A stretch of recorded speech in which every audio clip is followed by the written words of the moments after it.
Great to be back. It's been quite a while, but I've always enjoyed speaking to the astronomers, and I haven't been too active in terms of astronomy, but I do appreciate looking at the stars at night. And yeah, so I thought what I would do in this talk is obviously emphasize the role of astronomers in terms of our understanding of geology at the Cape. So the main purpose of writing Interpreting Earth, a history of geology through encounters at Table Mountain, was to document how people understood Table Mountain. Um, and obviously it includes everyone who came to the Cape. But as we'll see, particularly early on, the astronomers were key in terms of, thinking beyond the stars and thinking a little bit about the mountain. So one of the nice features and what made this study for me possible or enhanced its um, message is that, of course, many people have visited the Cape over the years, starting with the Portuguese explorers. And on the right there shows you in yellow, the ship tracks of just English ships between 1750 and 1854. And this was a particularly critical time in terms of our understanding of geology. So because the Cape was sort of midway with trade to the east, and because many ships ran into issues concerning fresh water and food, sick sailors, and so forth, many of the ships would stop at the Cape. And during these stops, often the ship's surgeon was free to do a walkabout because they were no longer needed on the ship, and many of them were trained in natural history very broadly.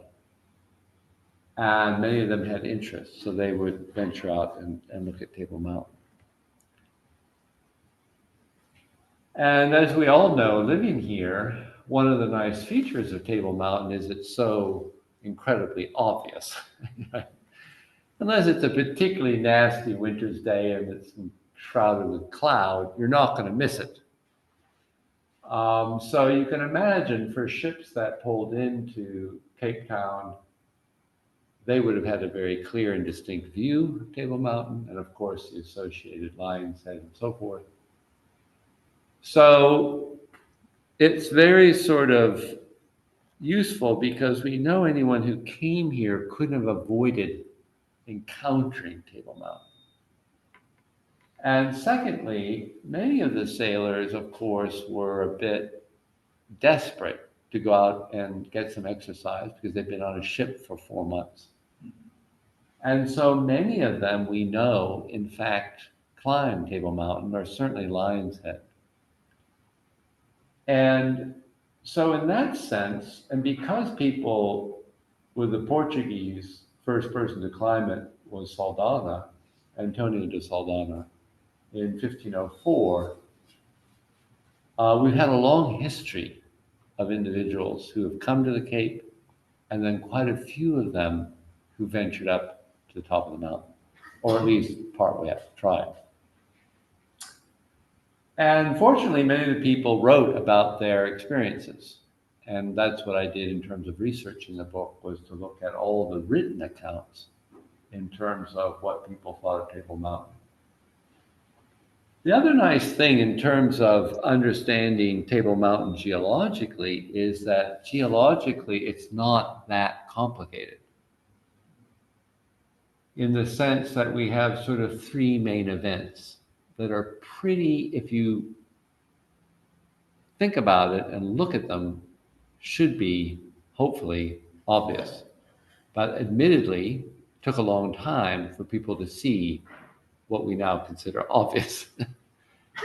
So the first thing we note is that the oldest rocks in the area, the ones that are furthest down within the whole sequence is the Malmesbury Shale. And this is beautifully exposed at Sea Point, on the promenade there at Movie Point. I'm sure many of you will have seen it if you worked on the promenade. It's also beautifully exposed on the Lion's Rump at Signal Hill and other places as well. But being the lowest lying rock, it tends to be heavily weathered and has a lot of vegetation. But along the coastline, you can see beautiful exposure. Now, this oldest rock, the Malmesbury Shale, the second main event was that the granite intruded into it as a magma, a liquid rock. And that also is beautifully on display because you have the granite of the entire Cape Peninsula south of that red dashed line. That's the northern contact of this granite intrusion into the Malmesbury Shale. It's also beautifully exposed at Bantry Bay, Sea Point, the contact there on the coast. And so it's quite clear that at some stage, the Malmesbury Shale was intruded by this granite. The contact shows the effect of all the heat of the granite in altering the shale. Also, the shale is very much folded and distorted from essentially the granite having to push aside the shale to make room for itself. And then thirdly, on top of the granite and the shale, you had the deposition of a big thick pile of sediment, mud and mostly sand, which we now appreciate as the cliff faces of Table Mountain. So if someone were to look at this, walk around and look at these rocks, they would understand this very basic story. And the fact that this would have represented a lot of time for this to have happened, and also would have reflected the fact that the Earth's surface is not static, but it's incredibly dynamic. So it's constantly going up and down in order to explain these features. So those were all attributes that made it very conducive for someone who bothered to look and think about it to come up with some ideas.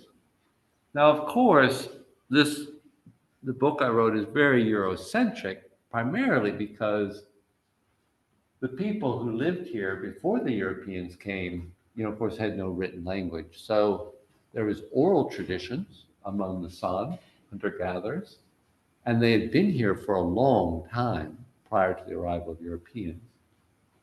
But there was no written record. We know certainly that the San hunter-gatherers appreciated rocks because they used them both in terms of making stone tools, a hand axe and that were right there, and the silk-reed points. They, of course, also used them in terms of the ochre to make their rock art. And they used them to fashion digging sticks and so forth. So stones, rocks to the San were very important and definitely played a key role in their lives in terms of how they survived. And we know again from the oral tradition, so stories passed down through time. These were stories that were recorded in the 19th century. And for example, the story of the water snake. So normally, of course, we think of water as coming from the sky in rain events. And they certainly had appeals to, the spirits or whatever to produce rain from the sky, but they also recognized that water didn't always come from the sky. Sometimes water bubbled up out of the ground, just came out of the ground.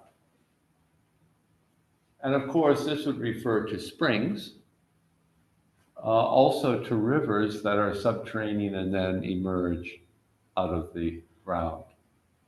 And that would be the case for Platteklip Strom, the stream that comes down through Platteklip Gorge. That's a stream that mostly is underground. You don't see it. It does emerge just near Deer Park, but primarily it flows under the ground and soil, and then it emerges at that time at a watering site, which is today unfortunately gone, but it would have been around Mill Street, where Gardens Shopping Center is. And that water source, as small as it was, just a stream, was absolutely critical both to the Khoisan, who lived here before the Europeans arrived, and also, of course, to the Europeans. And in fact, the whole point of why Cape Town is here at all has to do with that stream, because it was the only point near the coast with a reliable source of fresh water. And that reflects the fact that the rainfall drops off very quickly to the north. So Newlands Forest gets 2 meters a year, the airport over half a meter if you're lucky, Longabon quarter of a meter, and then further north it drops down to 50 millimeters a year once you get into the Namib Desert. So in fact, the closest coastal city with water would be Luanda in Angola, 2,500 kilometers to the north. So it really put this emphasis on the Cape as a source of water. And I think it's amazing that there is this oral tradition of the San being very aware of this underground water. And that it would occasionally emerge at the surface. And they had specific appeals to the water snake to come to the surface so that they could access fresh water. So we know that certainly the San hunter-gatherers had a very keen sense of the rocks. They had a very keen sense of the water, because that was so vital to their survival, and as it is to ours. And they most likely had ideas around Table Mountain, but we just don't know what those are. They're just not recorded. Now, the other advantage is that starting with the Portuguese, with Antonio de Saldanha, who climbed it in 1504, another nice thing about this study was everyone who came to climb Table Mountain basically took the same route. They had to. And that was Platteklip Gorge. And hopefully most of you have been up Platteklip Gorge. It's a strenuous hike, but it's not difficult. You don't need any climbing skill. You just need a bit of energy and willpower to get to the top. And that's because Platteklip Gorge erodes right through to the final sandstone cliff. And as you know, if you've hiked it, you get to that last escarpment of sandstone, and there's a gap about as wide as your arms can reach. That's how narrow it is. And if that hadn't been there, if that had been a cliff face, even though only 2 or 3 meters high, very few people would have gotten to the top, because that would have presented a dangerous barrier for which they would have had to pass to get to the top. So starting with Saldanha, who probably climbed to the top in part because presumably he was lost, wasn't sure where he was. He went to the top to have a look around. But I suspect also he was very curious about the source of the water, because they found it at the source and they wanted to try to trace where it came from. But at any rate, he climbed to the top and he made observations up there, which are secondhand recorded in literature. Okay, so now coming to the early visitors, the first real scientist, because Saldanha climbed it in 1504. Now we have to move all the way up to 1685 and 1687, so quite a bit later. There were certainly a lot of other visitors before then, between 1504 and 1685, and some of them did record their experience of climbing up Table Mountain, but none of them really had any opinion about the mountain or why it was there or how it got there or the geology at all. But this group was sent by Louis XIV as part of the embassy to the King of Siam. And they, of course, had to pass through the gate. And they stopped here in 1685 and then in 1687. And they had a group of French Jesuits led by Guy Tachard. And they were here mostly to set up a astronomical observation center in the city bowl, in which they were interested in measuring the position of the moons of Jupiter. So at that time, Cassini I had come up with a method where you could determine your longitude or time difference between where you are in Paris based on the position of Jupiter's moons. And this longitude, of course, was important because longitude was a difficult thing to determine, particularly at sea. Now, of course, they couldn't do this at sea because they had to use their telescopes, so they came on land in Cape Town and did a measurement and determined they were like an hour and 12 minutes east of Paris. And that was the whole, one of the main purposes of their visit and what they were here to do. And none of them seemed to have really any interest in climbing Table Mountain, to be honest. And they hardly mentioned it, except before they left France, the guy on the right there, Mr. Thévenot, was very interested. Was very interested in a curious question about Table Mountain, and he was actually the first person I know of who asked a scientific query about Table Mountain. And that was that he felt there might be indubitable evidence, in this case in the sense of seashells, that could be found on Table Mountain to show that it had formerly been covered by the sea. And he was interested in this question because of the whole research and scholarship around the biblical flood. Because at that time, basically, the belief was the earth was essentially created by God, and what we see is that creation, which would imply that things like Table Mountain were just part of how the earth was originally created. We now, of course, know that Table Mountain represents a much deeper geological history in which the sand was deposited, buried, transformed into sandstone, tectonically uplifted, weathered, so forth. But if the biblical scholars were correct in that the earth was around 6,000 years old, there clearly wasn't time to accomplish that.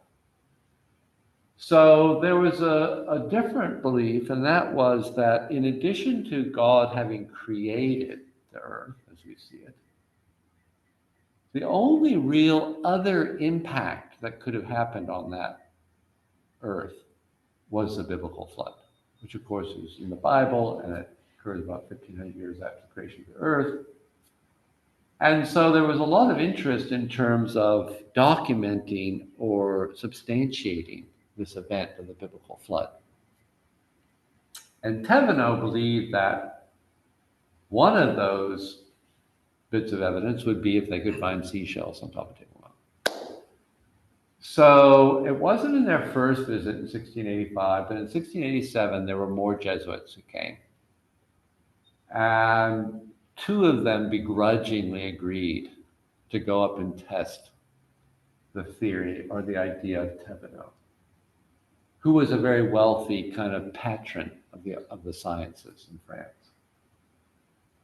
So they haul themselves up there, and they're really kind of miserable with the whole affair. And they go around, they dig a bunch of holes, and of course they don't find any seashells. So they come back, and that's the story then they tell, and that Thevenot learns that in fact there are no seashells on top of Table Mountain, at least not that they could find. But that was an important early aspect of interpreting features like Table Mountain, and the presence or not of shells was the biblical flood. It's sometimes referred to as biblical geology because it related to ideas around the flood event. So, as was mentioned, Abed Lakai was really the main first visitor who really made substantial progress in terms of our understanding of Table Mountain. And he was here at the Cape, 1751 to 53. He, of course, was a French astronomer, worked with the Cassinis, father and son, and in fact was involved with them in many aspects in France. He was, as you probably all know, an incredibly hard worker and documented so many of the southern constellations, including, of course, Mons Mensa, the Table Mountain one, which he named. Because when he worked in this near Strand Street on his observatory there, every night he, of course, saw the Table Mountain and he saw the tablecloth, and he was quite intrigued with all of it and so forth. So he was clearly taken in by more than just the stars, and he certainly appreciated and was interested in Table Mountain as a feature. And he made the first really big leap, which was that he applied what is known as Steno's principle. Now, Steno was in Italy. He was actually a Dutchman, but he was in Italy. He was a Dane, and he was in Italy. And he, in 1669, came up with very basic principles, which is that when sediments form, they all form flat, horizontal. Because he realized sediment is really mostly water with some other stuff thrown in, but it's mostly water. So you're not going to be able to accumulate something that's soupy on a slope. It's going to have to work out to be on a flat. So his first principle was that all sediment layers that we observed had to have originally been deposited flat, horizontally. Secondly, he said that if you have a stack of layers so deposited, the ones at the bottom have to be oldest, and the ones at the top have to be youngest. Pretty obvious. Unless, of course, that whole thing's been inverted. But if they're in their original position, oldest are on the bottom. And then thirdly, he said, there's lateral continuity. The layers have lateral continuity over large areas. And from that, those principles, Lakai was able to say that Kloofnek must have been eroded out from what were once originally continuous layers that went across the lines.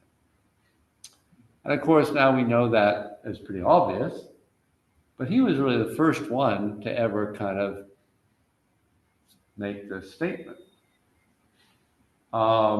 So he recognized, first off, that the mountain was made up of horizontal layers, which were sedimentary rock, deposited with sand, and that they had to have been once connected as a continuous layer of rock across the line said, and the fact that they were now missing, that Kloofnek had to be eroded out. And he started, once you go through that thought process, he started to realize that, 6,000 years it was a bit dodgy. How could you explain the erosion of cliff neck in 6,000 years, given the rate of erosion that was occurring presently? And at that time, there was a rock fall before he arrived, and there was discussion around how Table Mountain is eroding, and that was through these rock falls. So it was a pretty major observation, interpretation, and going back to the biblical flood or biblical geology, the way that would be explained is that all of the layers of Table Mountain, including the ones that went over to Lion's Head, were deposited during the flood. And then when the flood receded, well, it washed away aspects of what had been deposited, and it's left us what we observe today. So that was one of the ideas that was discussed. Now, there's a bit of a gap in terms of astronomers that I can call on, but I'm just going to give you a few others, also scientists, not astronomers, but scientists. So, for example, Carl Thunberg was a student of Carl Linnaeus in Sweden. He was in the Cape from 1772 to 75. Okay, so again, quite a bit, 100 years later. And he was, of course, mostly interested in plants. He's famous for naming many of the species of plants, the green moss, for example. And he was the first one to come up with a proposal of how Table Mountain actually formed. And he observed sand dunes. I don't know how well you can see them there, but there are large active sand dunes at Greenpoint originally. Big dunes. And he observed those and realized, oh, the wind blows the sand up, forms a ramp, and it cascades down the side. There's a cross-section of a dune, for example, there in the lower right. And he looked at Table Mountain. He sort of thought, oh, it kind of slopes down to the south, has a steep face in front. And he proposed, oh, I know how it formed. It's a huge sand dune. It's a sand dune writ large. That's all it is. And in a way, it's kind of crazy that he thought that, but he was actually applying a very important principle in geology, which is uniformitarianism, which is that you observe things today, forming today like a sand dune. You can watch it form, you know how it forms. And then you try to project that into the past, which is what he did. And by analogy, he said, oh, by its shape, I conjecture that, Table Mountain was a huge sand dune. It's now a mountain. Of course, that's not the case. His countryman Anders Sparrman also was at the Cape about the same time, just coincidentally. And he had lots of ideas around changes in sea level. And this is this idea, again, of where seashells are so important. One of the big drivers for trying to understand geology was the fact that people would observe shells in mountaintops. And they're like, well, how are we going to explain that? And it led to ideas that, again, in terms of the biblical geology interpretation, that the flood covered the whole earth. So the argument was made, well, those shells got there during the flood. Now, what Sparrman noticed was the Cape Flats had seashells in it. And he proposed that originally, or in the past, the sea inundated the Cape Flats, and that over time, sand has been deposited there and it has forced the sea back. And we know, in fact, that was true, that the Cape Flats were flooded by the sea. So that image on the left there of the Cape Flats Seaway and even the Cape Peninsula Fishhook Channel to the south meant that the Cape Peninsula was actually two islands offshore of the Africa. But also sea level's been much lower, and at times False Bay and Table Bay were completely exposed and valleys. They didn't know that at that time, but were very interested in the movement of the sea. And then the big event that happened in Europe was this controversy in terms of geology there, sort of the birth of geology there in Europe, between a guy named Werner, Abraham Gottlieb Werner, who is also known, his theory was known as Neptunism because it relied on the sea, because he interpreted the Earth as being cold, and that all deposits, granites, so forth, were crystallized out of seawater. And he was opposed by James Hutton in Scotland, and he was what was proposed, what's known as Plutonism, because he believed in the heat of the Earth and that everything could be explained by heat and magma, and that there were molten rocks. So these two had these two opposing theories, and that largely drove how people thought about the Earth at that time. And Hutton was particularly relevant in the sense that he was the first to really correctly interpret what we call an angular unconformity. That's the one he described in Scotland, or one of the ones he described in Scotland. And what you can see there at the base, I hope, in that image, is the vertically oriented sedimentary layers,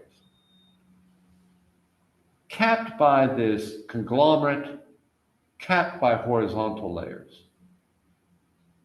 And remember, from Steno's principles, we know that the layers on the bottom, which are now vertical, had to originally been horizontal, which implies that at some stage, the horizontal layers were physically forced into a vertical position.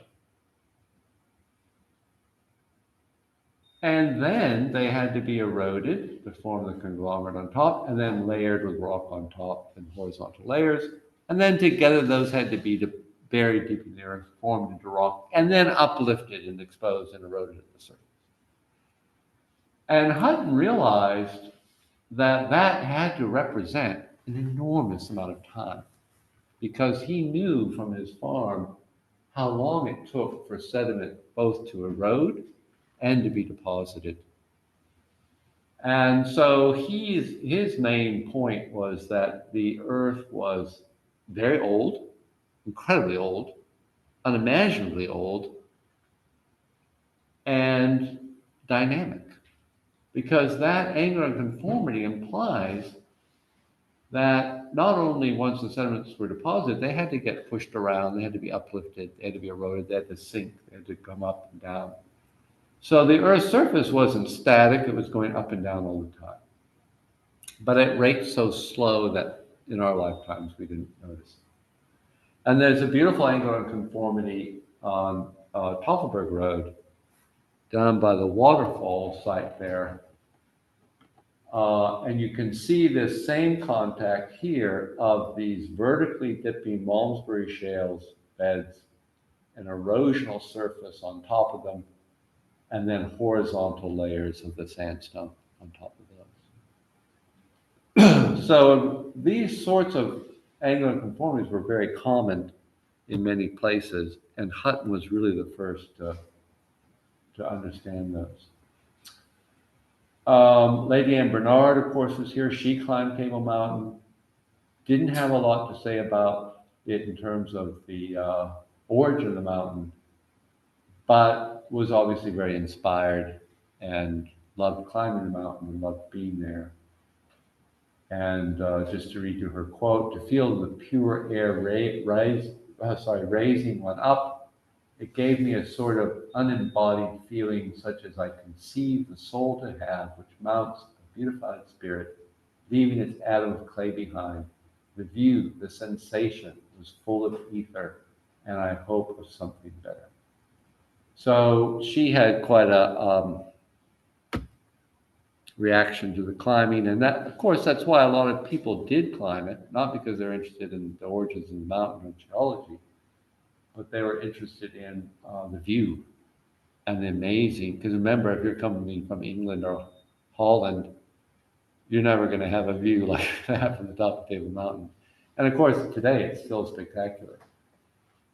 But the first guy who came, who really started to look at the rocks sort of geologically and debating that question between the Neptunus and the Plutonus, was Captain Basil Hall. He was the son of Sir James Hall, who was a Plutonist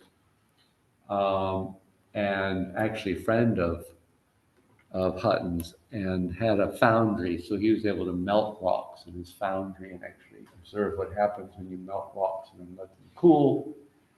And Basil Hall was the first one to describe this contact between the shale and the granite that's exposed at Platteklip, the actual flat rock on which the stream gets its name.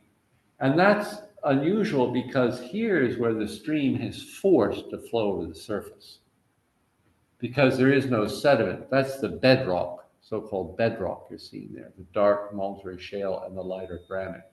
So the water is flowing over it, and it's giving a beautiful exposure. And you can see these amazingly intricate injections of what at the time would have been molten magma into the shale. So he was a big advocate for Hutton's side of the Plutonist argument. And then he was followed up not too long after by a guy named Clark Abel, who was a surgeon and a naturalist. And he was the first to really describe the sea point contact. And again, these beautiful exposures of the injection of the granite, which is light colored there, into this darker shale. So both of these people who described these contacts then argued for the Plutonism, and Plutonism eventually basically won out over Neptunism. Now, at the time Charles Darwin visited on the voyage of the Beagle, that debate had largely been won by the Plutonists. But there was still some people who believed in Neptunism, and he came to look at the sea point contact specifically and argued that it was molten granite that had injected. But Darwin in general did a lot to advance the general ideas of Hutton around a dynamic Earth, because he had experienced firsthand this major earthquake in Chile when he was there, and had seen how much the coastline was uplifted by 3 meters in one tectonic earthquake event, and realized then that there was a mechanism over time, deeper time, to effectively uplift the Andes Mountains. He also was one of the first to document subsidence in relation to coral reefs. So there was a lot of debate about how coral reefs, and particularly coral atolls, form. And he argued that there are volcanic islands that once they became dormant and cooled, they subsided. And the fringing reef eventually became a coral atoll as the coral was able to grow fast enough to keep up with the sinking volcano. And one of the pleasures he had at the Cape was meeting John Herschel, of course, was an astronomer. So we now come back to an astronomer, John Herschel. He was here in 1834, 1838. And I don't really have much to say about Herschel in the sense that he didn't really have much interest in Table Mountain. He and his wife were very into collecting bulbs and plants. They were into that aspect. But he was quite a avid drawer, and he used this technique with the mirrored projection through a calcite crystal to draw it as he saw it. So I put 3 images up here. The one on the far left is a sketch made by Anne Barnard, who is Lady Anne Barnard, who is a very competent artist. And then the one in the middle is John Herschel's, made with this camera visita. And then the image on the far right is the actual photograph of that gorge. And you can see that Herschel was able really to accurately reproduce the specific features of Table Mountain. And that someone like Lady Anne Barnard, she really had a more artistic interpretation that isn't entirely inaccurate, but if you look carefully at the layers and the rocks, is not really correct in terms of what is there. And then Andrew Geddes Bain was a big amateur geologist in South Africa.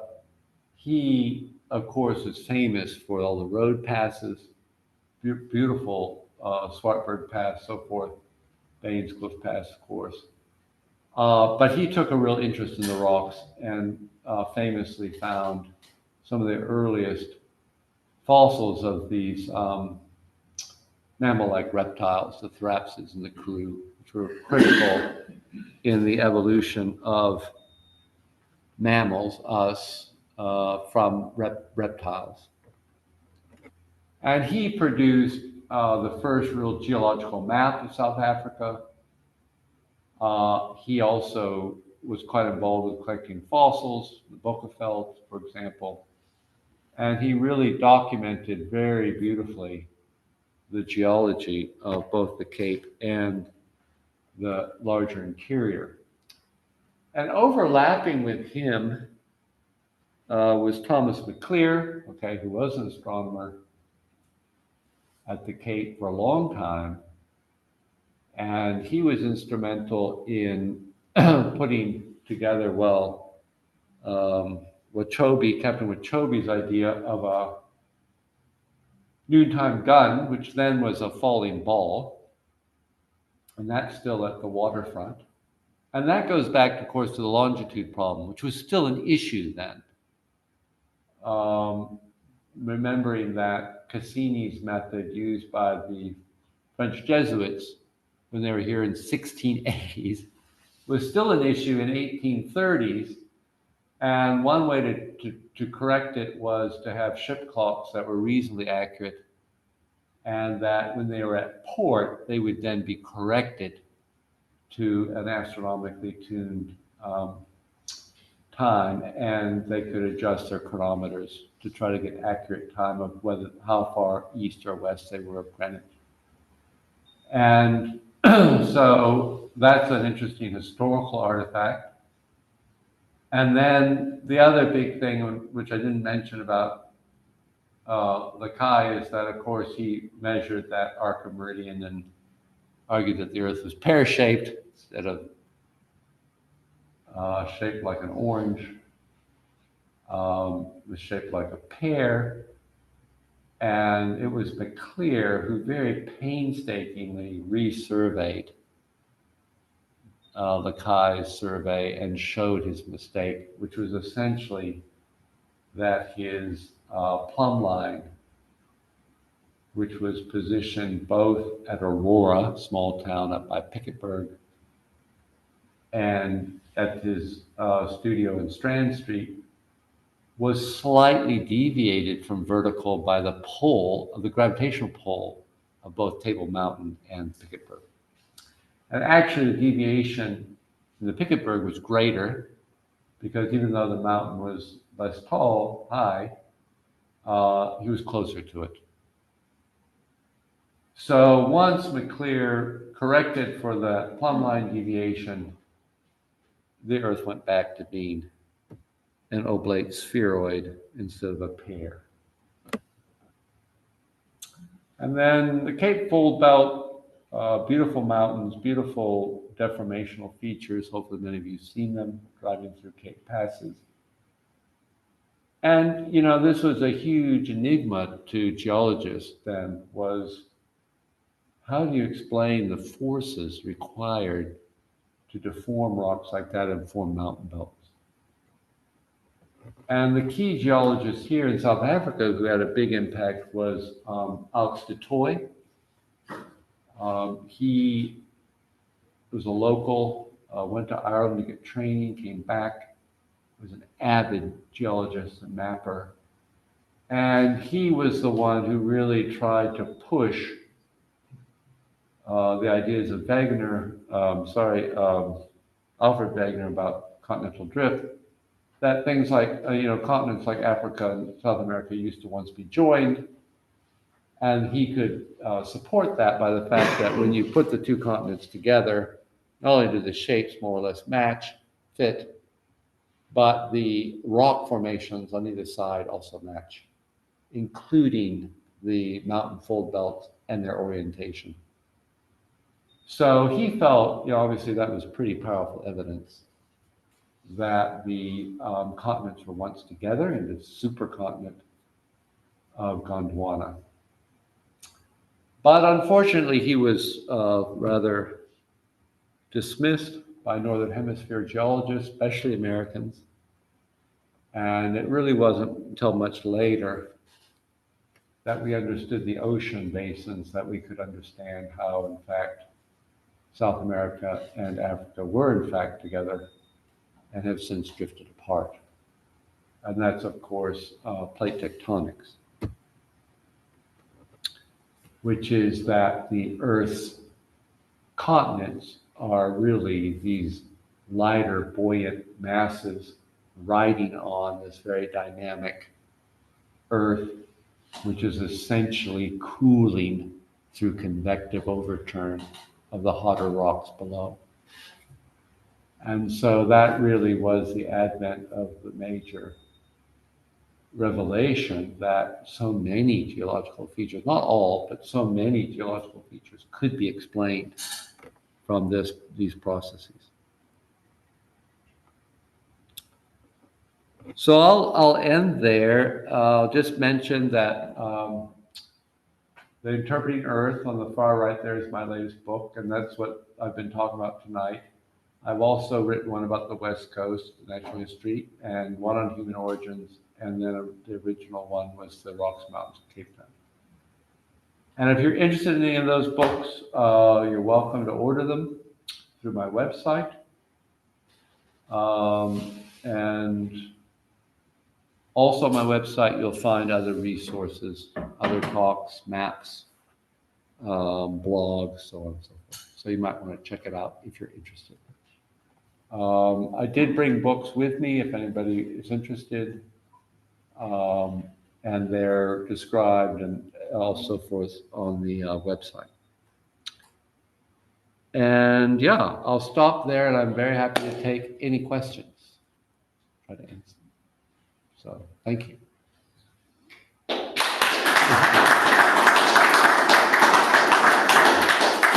And I don't know, can you monitor online if someone on Zoom has a question? Okay. Why did you stop this? Leave your screen share up. That information is important.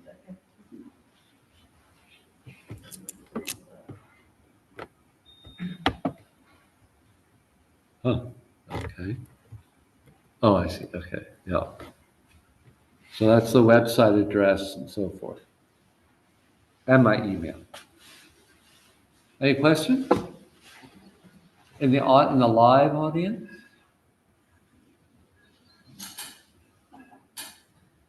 Nothing? Okay. Yeah. John, hi. Yeah. That was really interesting. Thank you.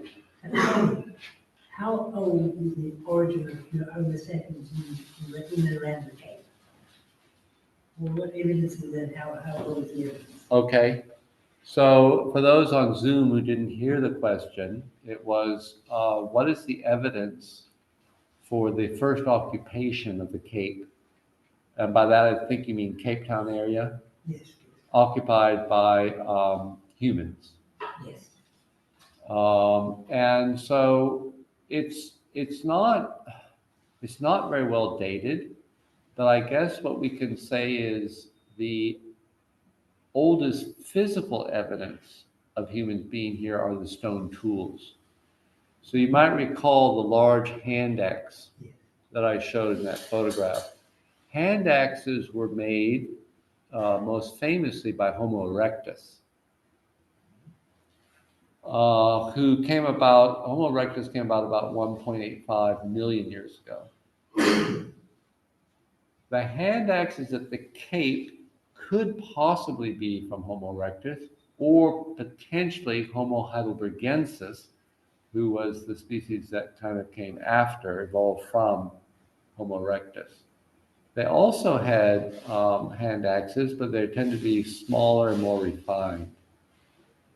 So I speculate in my book, Human Origins, that probably humans were at the Cape from about 1 million years ago, or say 900,000 years ago, which is based on the combination of the hand tools being here, but they aren't directly dated. We don't know how old they are.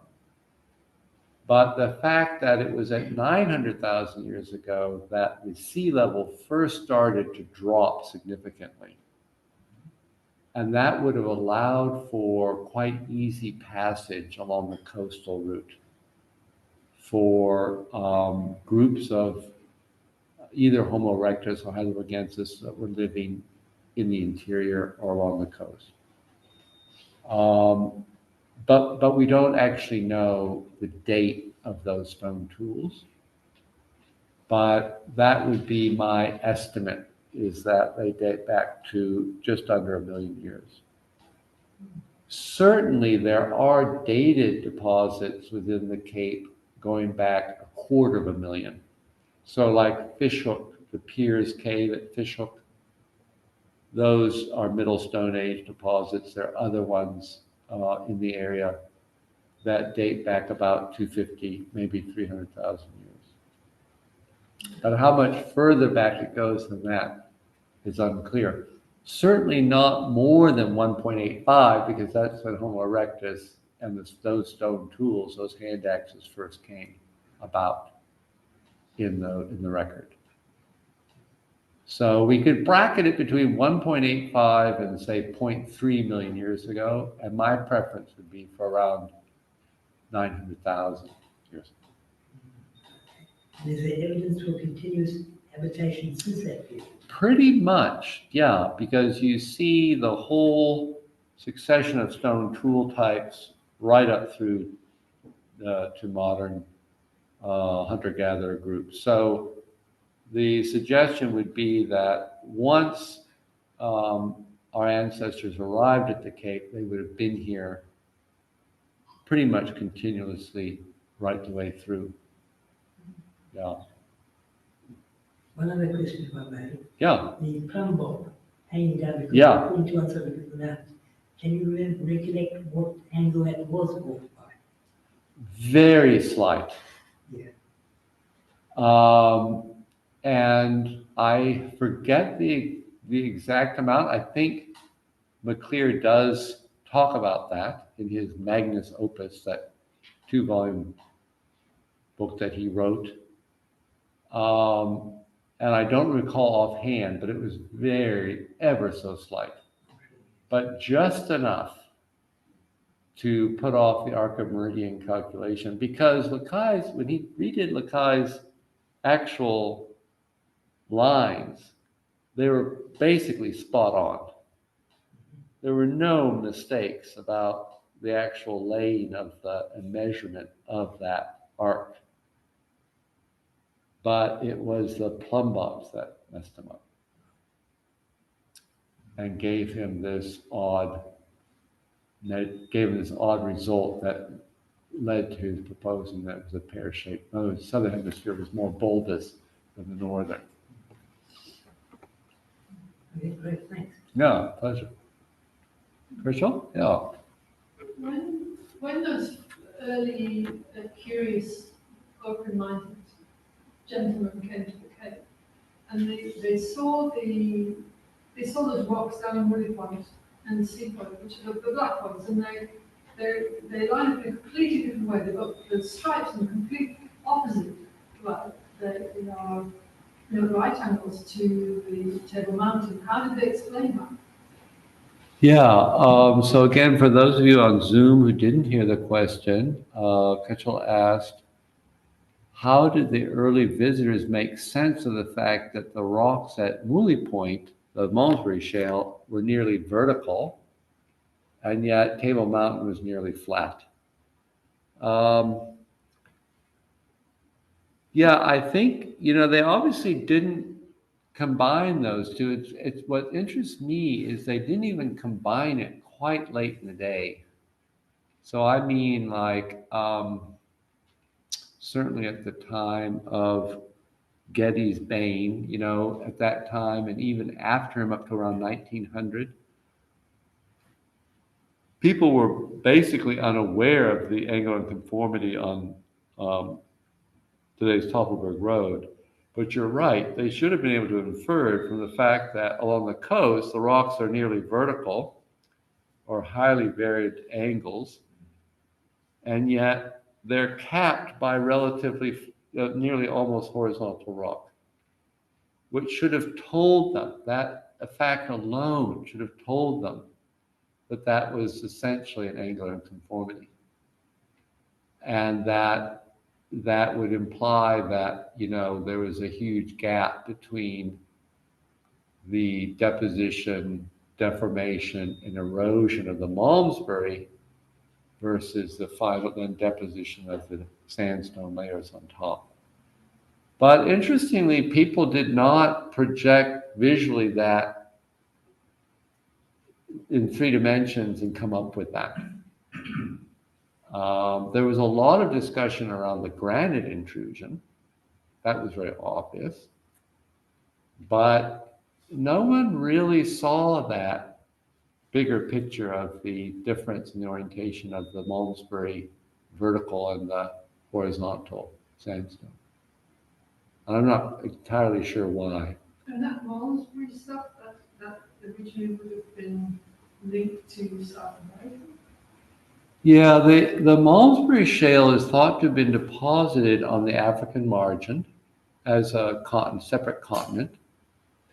But at that time of its deposition, there was a different ocean basin there. Oh, So it wasn't the Atlantic, it was what some people would call the Adamastor Ocean. So it was the proto-Atlantic, if you like. It was the ocean between South America, because South America and Africa haven't just come together and broken apart once.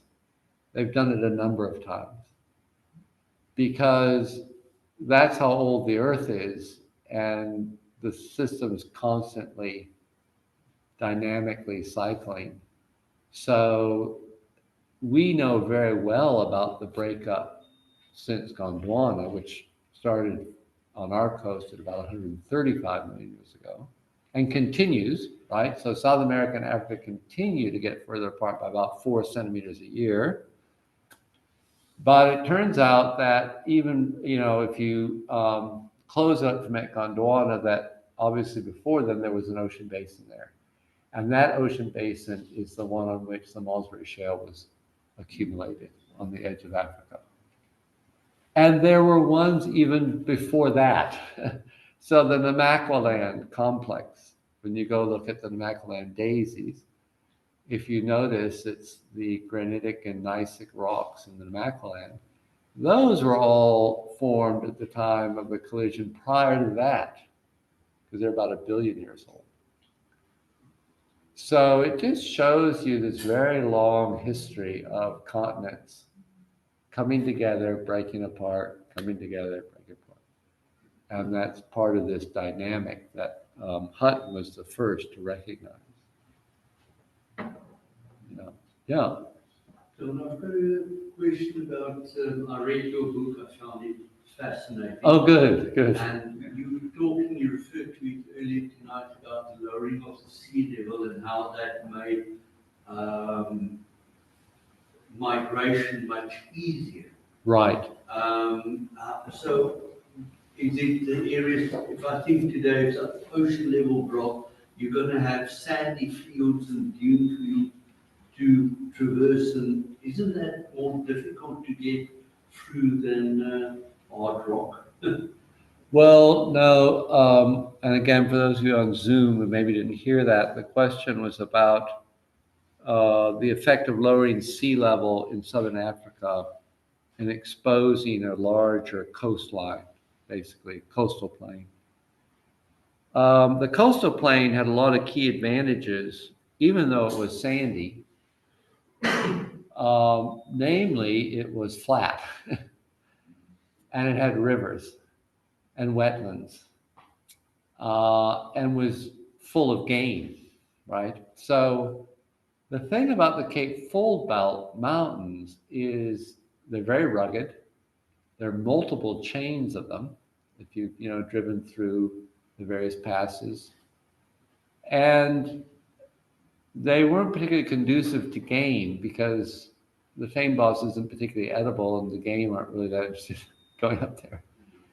So it was in the low-lying areas, particularly on the coastal plain, where there was water, there were grasses, edibles, and huge, herds of antelope and so forth. So people probably came around that coastal plain in search of water and game, food. And when the sea dropped and the coastline, like if you've been to Tacoma, instead of crashing waves up against the base of the mountains, was a large plain. Sure, it had sand dunes, but it had lots of water. It had game. It was relatively easy to traverse. So I think, that's the main reason why the coastal plain was so essential. And then, of course, also that it always bordered marine life. So people who lived on the coastal plain would have always had access to marine resources, shellfish, beached whales, seals, things like that, which were probably very critical. So, yeah. We've got some questions in here from Okay. the Zoom. First, Arthur says, fascinating, thank you. Pam asks, is there any truth in the legend that ships will drift towards Table Mountain if not anchored? Yeah, so that question, would they do shift? Not really, because the thing about gravitational pull is it drops away very quickly with distance, right? The force of gravity, because it's inversely to the cube of distance. So that's why the plumb bob in Picketberg was more deflected, because it was physically closer to the mountains in Picketberg. Whereas Strand Street was further, even though Table Mountain's bigger. So the thing about gravitational force is, first of all, it's very weak relative to other forces like ocean currents and wind. And secondly, with distance, it drops off incredibly quickly. So no, ships would have been much more influenced certainly by wind and ocean currents, more than any gravitational pull of the mountain. Yeah. And then Sean Overmeyer asks, not really a geology question, but related. Do we know how old Earth's water is? How old is Earth's water? Well, that goes back to different ideas around where ultimately Earth's water came from. Some people believe it came with the original origin of Earth, and through mass differentiation, gases, including water, came to the surface. Other people have proposed a lot of the water came later through impact of snowballs, right? Of what are they called? Not meteorites. Asteroids. Yeah. And there's probably a mixture of both. I would imagine there was a significant amount of water on Earth at the time of its formation. It might have taken some time for that water a lot of it to reach the surface where it's retained. And of course, with the early impacts, particularly of icy bodies, would have brought a lot of water with them. So probably a combination. And then Mark Ruffy has just put a question in. Thank you for a very interesting talk. Is it accurate to say that mammals evolved from reptiles? Mentioned when showing the Andrew Bain slide. My understanding is that they evolved on divergent evolutionary lineages during the Carboniferous period, 320 million years ago. Well, what we understand is that reptiles evolved before mammals. And then why these particular fossils in the crew are of such interest is they seem to document the gradual transition of certain reptilian organisms towards mammals. So the understanding, or the way I would put it, is the understanding of that is that reptiles were here first. They had certain traits, cold-bloodedness, for example, and that among the reptiles, some started to evolve more mammal-like traits, and from those groups emerged the first true mammals. So that doesn't mean, of course, all reptiles evolved that way, but that certain ones of them did. And the record in the Karoo in South Africa of these therapsids, so the mammal-like reptiles, has been used to help document how over time that transition occurred. That's why they're of such interest in terms of the evolution of mammals overall. I hope that clarifies.